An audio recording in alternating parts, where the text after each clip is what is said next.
Tentu kan harapan kami dari kuasa hukum sejak awal memang kan saksi kuncinya sebenarnya Linda.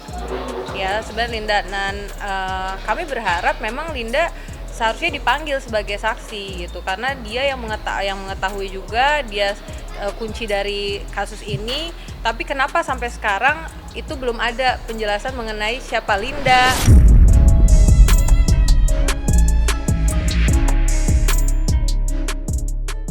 Untuk itu kami minta teman-teman bersabar karena prosesnya harus berjalan sebagaimana prosedur yang ada. Kita mengenal alat bukti yang ada sesuai dengan pasal 184 KUHP bahwa ada keterangan saksi, keterangan ahli, ya, keterangan tersangka sendiri, kemudian surat dan petunjuk.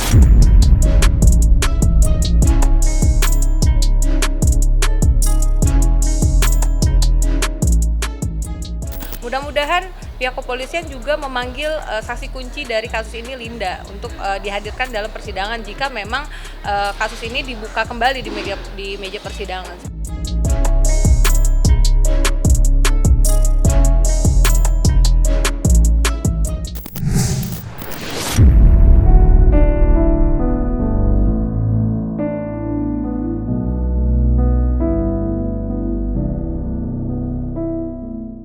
Kisah pilu meninggalnya Vina benar-benar menjadi perbincangan masyarakat Indonesia, setidaknya belakangan ini. Bagaimana tidak, di usia yang masih sangatlah muda, ia harus mengalami perlakuan keji hingga menghilangkan nyawanya. Viralnya kasus kematian Vina sendiri tidak terlepas dari kejadian supranatural yang digadang-gadang menimpa sang sahabat yakni Linda.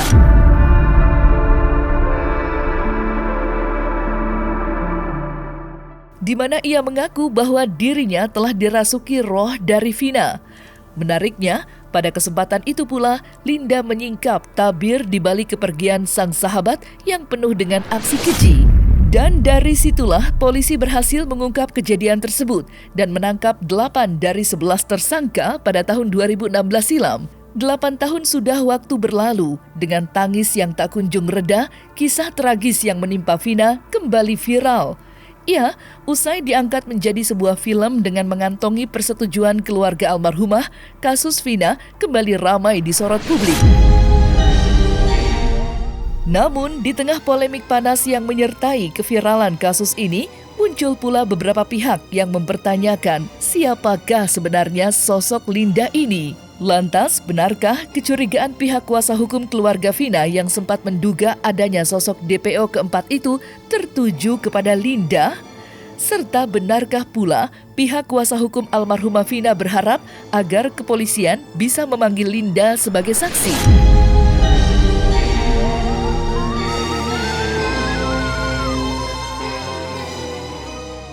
Tentu kan harapan kami dari kuasa hukum sejak awal memang kan saksi kuncinya sebenarnya Linda. Ya, sebenarnya Linda, dan kami berharap memang Linda seharusnya dipanggil sebagai saksi gitu, karena dia yang mengetahui juga, dia kunci dari kasus ini. Tapi kenapa sampai sekarang itu belum ada penjelasan mengenai siapa Linda, di mana keberadaannya, dan belum ada panggilan resmi dari pihak kepolisian kepada saudari Linda tersebut. Minim sekali informasi karena kan ini sudah berjalan 8 tahun ya. Tentu pasti sudah ada yang berada di mana kita tidak tahu. Makanya kita menyerahkan semua kepada pihak kepolisian. Dan akhirnya sekarang karena kasus ini mulai terkuak, akhirnya sekarang terang benderang. Lega karena bisa dibuka kembali kasusnya. Keluarga sudah berusaha tapi tetap tidak ada tanggapan. Makanya keluarga mencoba untuk memfilmkan agar kasus ini dibuka kembali. Tanda tanya ada, kecewa pun ada. Cuman tetap sih nggak bisa ditemuin. Kita sudah berusaha. Untuk itu kami minta teman-teman bersabar karena prosesnya harus berjalan sebagaimana prosedur yang ada. Kita mengenal alat bukti yang ada sesuai dengan pasal 184 KUHP bahwa ada keterangan saksi, keterangan ahli, ya, keterangan tersangka sendiri, kemudian surat dan petunjuk. Itu harus terpenuhi. Sehingga kami minta teman-teman bersabar. Kami dalam pendalaman ini tentu akan memenuhi alat bukti yang ada dan barang bukti yang telah kami dapat. Mudah-mudahan pihak kepolisian juga memanggil saksi kunci dari kasus ini, Linda, untuk dihadirkan dalam persidangan jika memang kasus ini dibuka kembali di meja persidangan. Tidak ada, tapi tidak ada informasi mengenai Linda tersebut, dan memang sejak awal kami sangat minim sekali informasi. Makanya informasi yang kami gali itu sebenarnya dari netizen ini gitu, yang banyak sekali memberikan informasi kepada tim kuasa hukum. Ya memang simpang siur sih ya, banyak opsi, banyak juga foto dan lain sebagainya lah yang tersebar luas di media sosial, dikait-kaitkan dengan para pelaku, kemudian banyak sumber. Kita kan tidak bisa mengatakan oh bahwa itu benar pelakunya. Itu kami hanya mempelajari terlebih dahulu ya, jadi kita nggak bisa menyimpulkan juga bahwa oh benar nih, kalau kata netizen bilang ini benar loh Mbak pelakunya, kan kita belum bisa bilang itu benar. Jadi kita serahkan kembali kepada institusi Polri tentunya yang lebih berwenang dalam hal ini untuk membuka kembali, mencari lagi barang bukti, alat bukti, petunjuk dan lain sebagainya untuk bisa membuktikan siapa sih 3 orang DPO ini. Bahkan saya dengar bukan 3, 4 ya. Jadi kami harap kalau ada berita-berita yang mengaitkan, mengatakan bahwa identitas yang bersangkutan sudah diketahui, sudah disembunyikan oleh pihak kepolisian, itu tidak benar. Tentu ya, yang beberapa tersangka kan 7 tersangka kan sudah dihukum seumur hidup. Ya tentu harapan kami ya, karena ini sudah berjalan lama, terus bertahun-tahun, harapan kami jauh lebih berat harusnya gitu. Cuman ya kita kembalikan lagi ke pihak kepolisian. Nah ini yang kita masih tanda tanya dengan penyidik dan kepolisian, ini ada apa kok dihilangkan. Sementara dari BAP yang kita baca itu memang terbukti ada 4 orang yang masih dalam pencarian. Apa yang nanti kami pelajari, tentunya siapa-siapa yang berkaitan ya itu akan kita coba untuk dimintai keterangan gitu. Tambahan bukti. Ya, siapapun itu yang memang mengetahui dan mungkin juga bisa jadi teman dekat Linda atau sahabat Linda atau orang yang mengenal Linda, ya bisa saja kita jadikan saksi.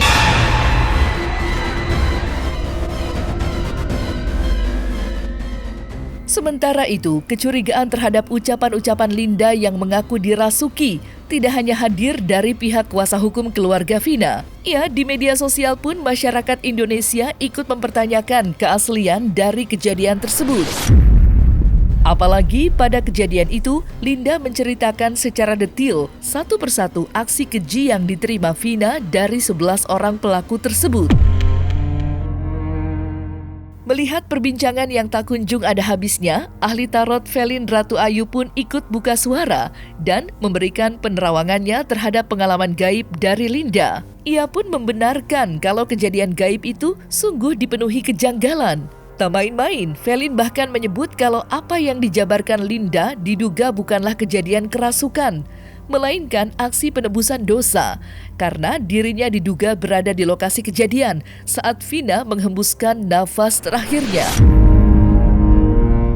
Lantas, apa yang membuat Velin Ratu Ayu menyoroti kejanggalan-kejanggalan di balik pengakuan Linda? Serta bagaimanakah pula hasil terawangan Velin Ratu Ayu terhadap kasus meninggalnya Vina?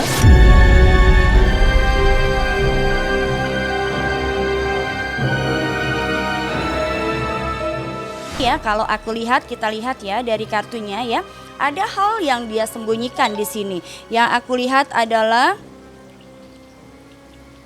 ya, di sini kita lihat keadilan ini akan terungkap lewat dia, dan semua kasus ini akan terbongkar lewat sosok ini, bahwa dia adalah satu-satunya saksi kunci atas kejadian yang menimpa oleh seorang Vina ya. Orang kerasukan bisa dilihat kok, dilihat dulu dingin apa enggak. Nih ciri-ciri orang kerasukan, badan dingin, terutama kuping dan kaki, dan juga jari-jari itu akan dingin. Muka pucat ya, seperti mayat ya. Kemudian yang jelas dia akan lebih sekaku, badan itu akan kaku, karena energinya akan bertabrakan dengan tubuh kita, bukan hangat ya. Ingat, orang kesurupan itu bukan kayak orang begini terus ini, tidak. Ada ciri-cirinya orang kesurupan, dan orang kesurupan itu dilepas kontrol ya. Dan itu pun ketika kita kesurupan nggak bisa kita membicarakan sedetil itu, paling hanya iya saya mati di situ, saya dibunuh, Misalnya kalau ada orangnya pun ya, misalnya dia ada itu nggak mungkin dia sampai sedetil itu menceritakan saya seperti ini, mana ada, tidak pernah ada dalam sejarah ya, karena keterbatasan itu tadi, alam kita sudah beda. Tidak ada keanehan karena Linda ini muncul karena film yang pertama. Lalu muncullah rekaman-rekaman kerasukan yang dimana yang kerasukan itu adalah Linda. Maka mungkin ini kan fiktif kalau orang kerasukan. Nah, Linda ini apakah memang benar? Yang pertama saya mau tanya dulu, apakah Linda ini adalah orang yang kerasukan?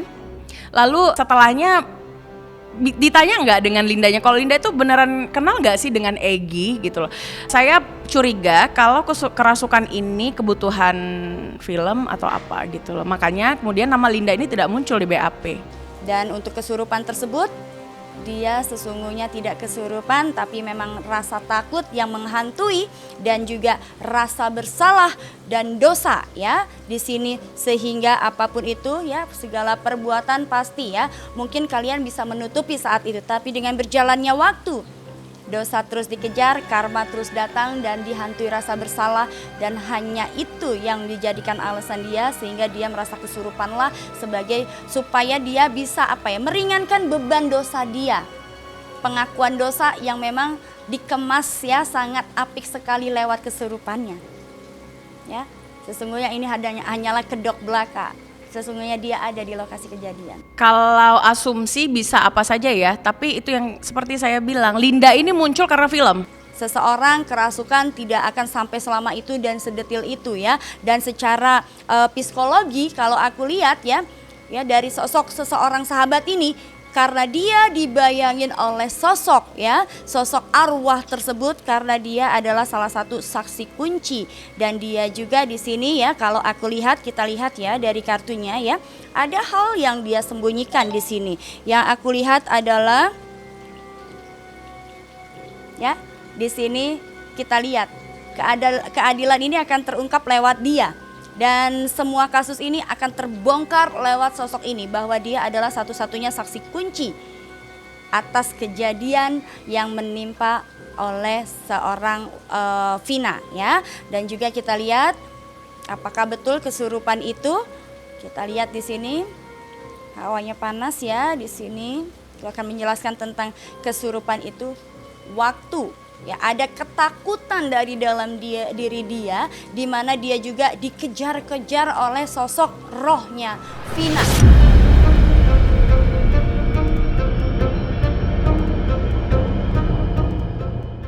Penerawangan Velin Ratu Ayu terhadap kasus meninggalnya Vina tidak berhenti sampai di sosok Linda saja. Pasalnya, ia pun menerawang pula proses lanjutan pihak kepolisian serta bagaimana akhir dari kasus ini lewat kartu tarotnya.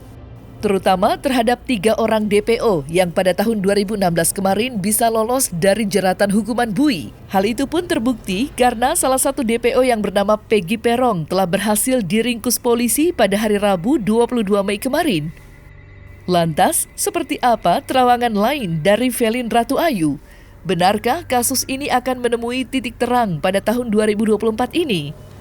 Serta mungkinkah pula ada campur tangan oknum kuat yang memberikan perlindungan terhadap Peggy Perong dan 2 DPO lainnya?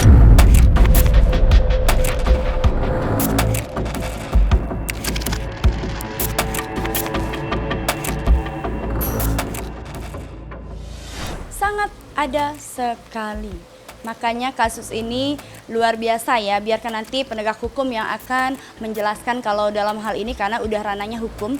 Yang jelas adalah seperti ini. Di balik kasus besar ini ya, kasus pembunuhan ini, bahwasanya ada sosok yang punya nama besar, punya jabatan ya, dan juga jabatannya tinggi, sehingga kasus ini terbungkam, bahkan sempat adanya salah tangkap dan disuruh mengakui. Itu ya, karena ya itu tadi, kekuatan money, kekuatan uang berbicara. Tapi kita lihat sih tahun ini akan terungkap semuanya, dan juga akan ada ya, akan mengejutkan kita semua, dan ada kaitannya dengan orang atas. Insya Allah saat ini sudah mulai dipercepat ya, bahkan sudah ada kejelasan juga tentang di mana keberadaannya dan seperti apa lagi diupayakan. Tahun ini juga akan selesai. Untuk kita selama ini juga memang sudah pernah berusaha untuk menemukan ketiganya lagi. Bahkan kita juga sudah berusaha mencari informasi terkait orang-orang yang terduga pelaku yang masih di luar. Tapi memang kendalanya kita terkait dengan informasi ketiganya ini, siapa mereka, nama mereka sebenarnya ini kita sampai sekarang belum dapatkan. Kasus ini kedepannya akan seperti apa sudah semakin jelas dan sudah semakin banyak juga pihak-pihak terkait ya yang sangat membantu untuk menemukan titik kejelasan dari kasus ini ya. Dan karena di sini ya termasuk plus 62 netizennya juga sudah pinter-pinter ya, sehingga juga di sini dengan adanya film yang lagi viral ini sangat memudahkan untuk bisa menemukan target sampai dengan ya semua informasi apapun nih dicarinya. Dan juga alhasil sudah ada ya titik terang dari kasus Vina, dan juga terbukti kemarin sempat melihat juga ada beberapa pejabat juga yang sudah minta maaf ya. Itu pun hasil yang sangat luar biasa sekali ya. Kemajuan yang sangat luar biasa sekali atas terkait kasus ini. Bahkan nanti ke depannya akan semakin jelas lagi dan akan terungkap ya apa yang terjadi dan bagaimananya. Yang jelas motif kasus ini adalah yang diwarnai dengan pengkhianatan persahabatan ya, sampai dengan cinta ya, segitiga, dan pada akhirnya orang tua ikut campur. Kasus ini masih jadi perhatian dan dikawal oleh netizen. Selama kasus ini dikawal oleh netizen dan juga banyak pihak-pihak terkait juga yang merasa dirugikan ya, dan juga ada support dari beberapa orang juga ya, di dalamnya insya Allah akan ada titik terang karena kasus ini ya itu tadi ya, mudah-mudahan yang namanya keadilan di Indonesia ini akan diterapkan ya, karena memang sangat kasihan sekali korbannya.